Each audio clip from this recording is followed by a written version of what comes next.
जंगल के बीच स्थित वट वृक्ष के खोल में कुछ बगुलों का डेरा था। वे वहां वर्षों से रहते आ रहे थे। एक दिन उस वृक्ष की जड़ में बिल बनाकर एक सांप रहने लगा।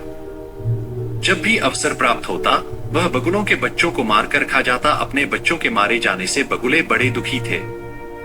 वे किसी तरह उस सांप से छुटकारा पाना चाहते थे। एक दिन वे नदी किनारे उदास बैठे थे, तभी पानी से निकलकर एक केकड़ा उनके पास आया और बोला, क्या हुआ मित्रों, तुम लोग इतने दुखी क्यों लग रहे हो?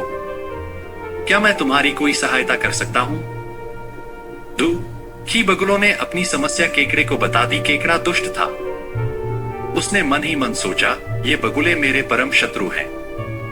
क्यों ना इनको ऐसा उपाय बताओ कि सांप के साथ साथ इनका भी कामतमाम हो जाए। किंतु ऊपर से दुख व्यक्त करने का दिखावा करता हुआ वह बोला, मित्रों, तुम्हारी समस्या सुनकर बड़ा दुख हुआ, किंतु अब तुम लोगों को चिंतित होने की आवश्यकता नहीं है। मैं तुम्हें एक ऐसा उपाय बताऊंगा जिससे तुम्हें सदा के लिए उस दुष्ट सांप से छुटकारा मिला जाएगा।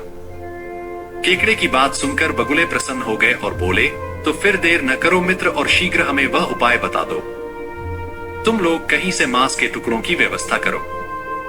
मांस के टुकड़ों में से कुछ टुकड़े नेवले के बिल के सामने डाल दो। शेष टुकड़े नेवले के बिल से लेकर सांप के बिल तक बिखेर दो। नेवला उन मांस के टुकड़ों को खाता हुआ सांप के बिल तक पहुंच जाएगा।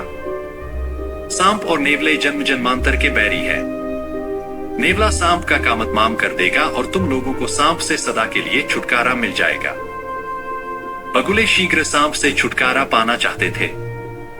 उन्होंने ज्यादा सोच विचार किए बिना ही केकड़े की बात मान ली। उन्होंने वैसा ही किया जैसा केकड़े ने कहा था। डॉट जैसी योजना थी वैसा ही हुआ।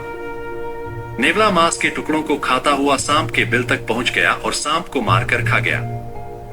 लेकिन वृक्ष में खोल देखकर वह वहां भी पहुंच गया और बगुलों को भी मारकर खा गया।